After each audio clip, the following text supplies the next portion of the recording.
बच्चन बाबूजी महाराज भाग दूसरा सिलसिला बच्चन 78वां। जब कोई शक्ति चेष्टा में आती है, हरकत में आती है, रवां होती है, तो पहले शब्द होता है। हरकत और रवानगी कहने से बिल्कुल दूसरा मतलब है। जो हरकत इस देश में है वो इसके ऊपर के देश में नहीं, और जो इससे ऊपर के देश में है वो उससे ऊपर नहीं। इस तरह होते होते निर्मल चैतन्य देश में हरकत नहीं। वहां जो कैफियत है वो पूरी तौर से यहाँ के अल्फाज में अदा नहीं हो सकती। उसको जाहिर करने के लिए और कोई जरिया नहीं है, यहीं के लफ्ज इस्तेमाल करने पड़ेंगे। उनसे मतलब गड़बड़ नहीं करना चाहिए। मसलन मालिक अडोल है, इससे ये नहीं समझना चाहिए कि वो जड़ अवस्था में है। वो अडोलता कुल डोलने की अत्यंत अवस्था और कारण है। अत्यंत चेष्टा का रूप अडोल होगा। लफ्ज तो दुनियावी लुग़त के ही कहे जाएंगे, मगर मजमून के मुताबिक उनके मतलब पर ध्यान देना चाहिए। संतों और फकीरों ने अपनी बानी ऐसे शब्दों और लफ्जों में कही है कि उसको दुनियादार और यहाँ के विद्यावान सुनकर उसकी हंसी और खिल्ली उड़ाने दो। आशिकों के इश्क की बातें आखिर उन्हीं लफ्जों में तो कही जाएंगी, और नए लफ्ज कहां से आवेंगे। इश्क और प्रेम भी संतों और फकीरों के मत में खास मानी रखती। उस देश में कोई हरकत नहीं है, न वहां वाइब्रेशन है। ट्रांसमिशन कहने से भी वाइब्रेशन का आइडिया आ जाता है। वहां सिर्फ कॉन्शियसनेस यानी ज्ञान का एक्सपेंशन यानी फैलाव होता है। चुनांचे इस मानी में जब कोई ताकत रवा होती है तब पहले शब्द होता है। वो उसका ध्वन्यात्मक नाम है। जिस भाव और अवस्था को प्रकट करती हुई वो शक्ति चेष्टा में आती है, वही भाव और अवस्था उस शब्द से जाहिर होती। उस भाव और अवस्था से वो शब्द भरा हुआ है।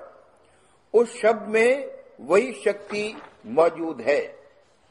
पूर्ण रूप से उस शक्ति का ज़हूर उस शब्द में है।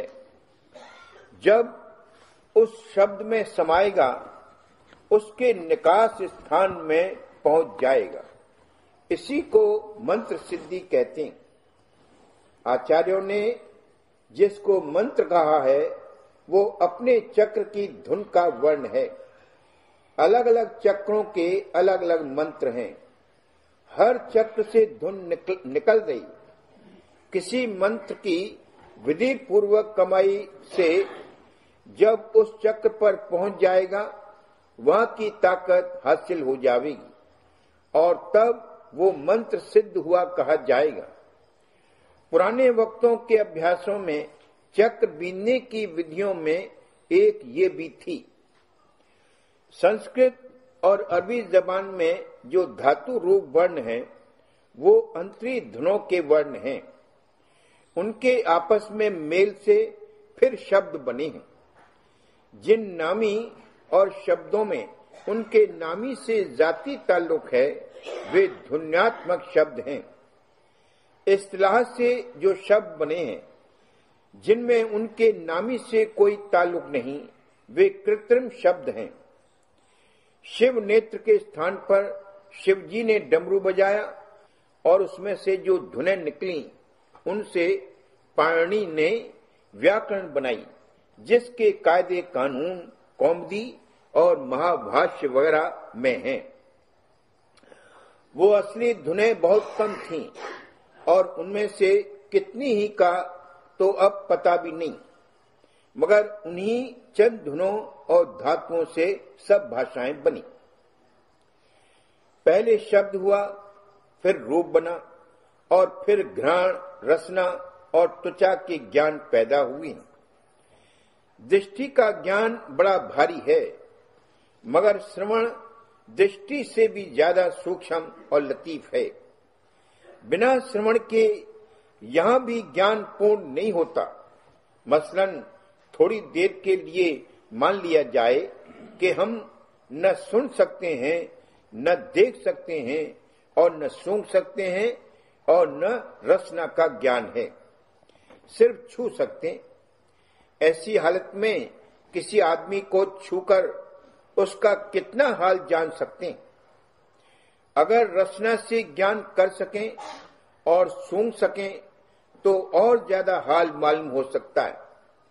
अब अगर देख भी सकें तो बहुत ज्यादा हाल मालूम हो जाएगा, मगर जब तक वो शख्स कुछ बोले नहीं और सुने नहीं, तब तक दिल का हाल नहीं मालूम हो सकता। जब हम कलाम होवे तब पूरा हाल जाना जा सकता है। ता मर्द सखुन गुप्ता बाशद, ऐबो हुनरस नियुक्ता बाशद। जब तक इंसान गुफ्तगू नहीं करता है, उसके ऐब व हुनर छिपे रहते हैं। इस तरह से श्रवण यानी शब्द का ज्ञान सबसे ज्यादा सूक्ष्म और लतीफ है।